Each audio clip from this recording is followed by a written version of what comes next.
Hello, today we're going to talk about some football agents, the most powerful football agents. So we are here to discuss why and what makes them powerful. So we're going to talk about them. So we know a little bit about more powerful agents like the late Mino Raiola, who was the agent of Zlatan Ibrahimovic and Paul Pogba, Lukaku, and all those big stars. We're also we know other upcoming agents that have also been trying to storm up the market. But anyways, what makes this agent powerful? We're going to talk about them and try to discuss why they are at the elite and others are not at the elite level. So, but first, we will look at some notes and then I'm going to give you some explanation how this goes. So, before we talk of agents first, who are agents and what makes them who they are?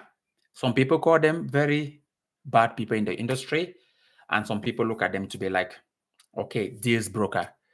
So, but do you know that agents actually earn whooping sum of amounts? Let's take, for example, the late Mino Raiola used to earn more than even his client. He used to, excuse me, for the deal, for example, the deal he made for Paul Pogba going to Manchester United, it was being told that he was negotiating the deal for Manchester United and Juventus. So he was like doing dual representation. Dual representation means when when you are involved in a deal between the club and also involving the deal between, with the player.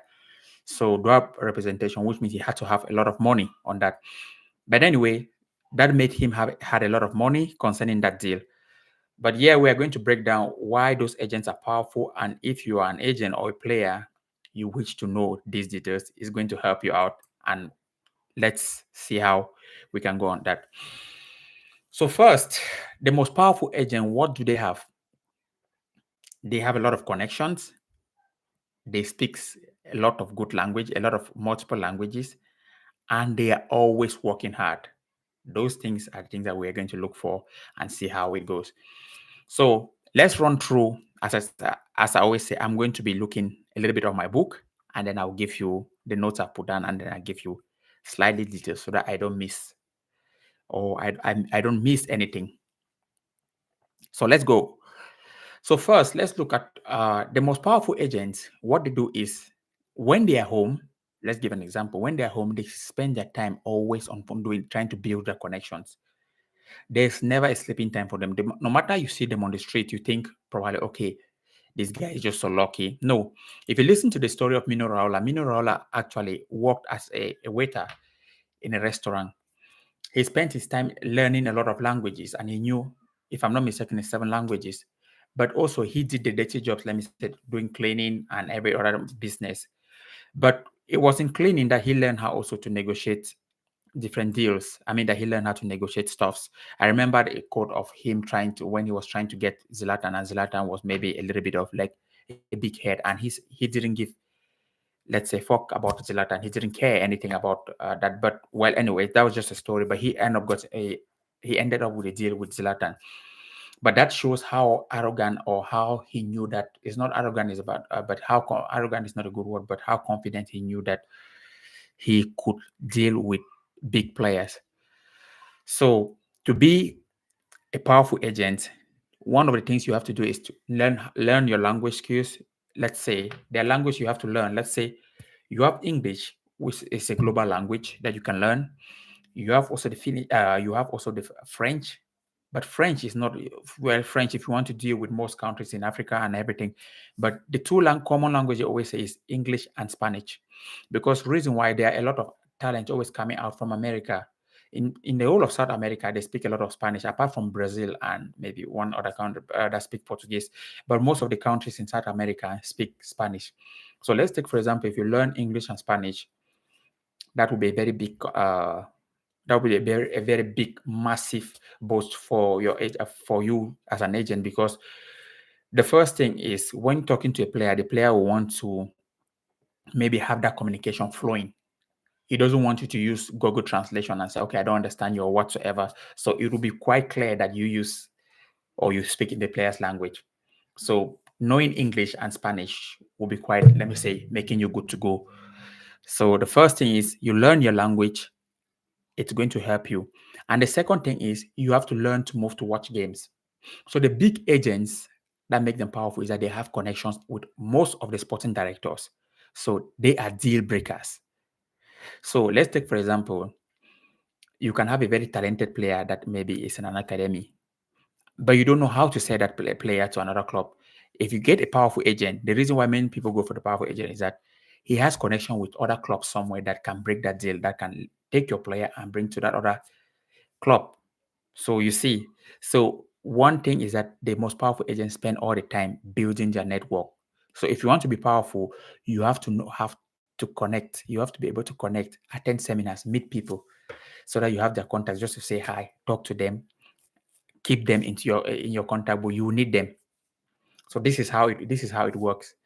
And then the third thing also they have is they know how to negotiate. They know what their selling point is. They have negotiation skills. They know what the selling point is. So they don't just go and say, this player is just for this, because take this player because you're the club who is going to make the player shine. No, they know that this player has talent, and because they know, have a lot of network. If you don't take them, we are going to take that player to another place. So they have all these things that are in the repertoire that they can use it to their advantage. They have the network, they have the marketing skills, and also they have the language and also the sales power. So these main things that I'm giving you, these main things, if you want to become, let me say, a football player, you have to learn how to also find this kind of people. And also for an agent, if you want to become a powerful agent, you have to learn how to know that networking to become a powerful agent. You have to learn how to leave your house. Because I'm an agent, that's what I'm doing that. So I'm telling you this because I'm trying to already do that, networking with people, and because I try to learn also from the best. That let's take for example, I try to follow people like what they let me know how has his career gone through. I try to follow George Mendes, what he has on with. I try to read about how he got into the place he got to. So So I try to look at also this top agent and see what are their background, what have they been doing, how it shows that they have a lot of connection. Why is it that all the clubs, the top clubs in Europe, have them? So the thing is, they know how to network. It's not that many people like them. It's just that because everybody feels like if I am with Josh Mendes, I'm going to get a good deal for my son. If I'm with this big agent, I'm going to get a good deal for my son. So, or Jonathan Ban, the agent of Gary Bale. So all these things are things that as an upcoming agent, you need to learn, or as a football player, you need to also adapt to know that this is who I need to find, and also do your research. So the key point of this video is, as a player, if you want to get a good agent, you have to learn to also know the background a little bit, how they came from, so that you can really know how to handle them. As an agent, if you want to be top, you also have to learn to know that you have to leave your house, not just sitting where I am sitting. Learn to go and watch academic games. Learn to contact sporting directors. Write 3, 5, 4, 6 a day. If they don't reply, no problem. Try to visit teams that you try to speak to one or two people in the teams on teams.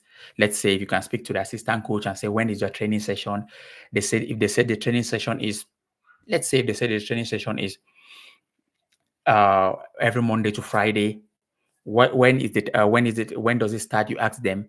And also, first thing is when you go to that place just to watch the training, you the sporting director has an office probably there. One day you bump into the sporting director and just speak. Okay, I came to watch training, and this training, I'm an agent. I just watch training to see what's the level of talent from this club to this other club. This is how you're building yourself, just in communication, and that person is seeing you as a sporting director. The next time you come there, you say hi, and you say, okay, I have one thing for you. Just see this player, and if he's good, just let me know. If he doesn't, no problem. I still come to watch. And the sporting director may say, well, we have scouts that scouting players. You say yes, but just say this, because he's already used to you, and or maybe he has seen you physically. If he sees that player and make sure this player you're showing is a top player. So you're waiting for your moment. The moment he sees that that player is a good player, he's interested. And when he signs that player, you people are already having the first connection there. So he's already in your contact book. This same trick, if you repeat to another person, only like that. So, but first, the first thing here, you have to go out of the house to try to search those things. So you have to have this target as an agent to start doing this kind of things. Like start on LinkedIn. Start developing, trying to write sporting director, write them or coaches. When is your training program? Try to build that kind of thing. That you just need to come and watch the training. That one doesn't cost anything. Some top teams, they have few days that they have open training. Some don't have. The days that are open, when you go to watch, you try to speak to one or two person about their office time. The day you know that they're open, you come and just see the staff member. And the day you meet the sporting director, you need to invest this time. You need to get just sporting that it's some kind of one contact member there. And from there, if you do this, just repeat it trick on many clubs, you're going to have a contact of sporting directors that are used to you, that now you have those contacts, because having players is easy to find. Having the contacts to send them is the thing. So that's the first thing. Try to do that. Okay, guys, this was just a short video on how you can be a powerful agent. And I hope this helped you. We are going to talk more about this also in future. So enjoy, like, subscribe for the knowledge. Keep liking and enjoy. Take care. Cheers.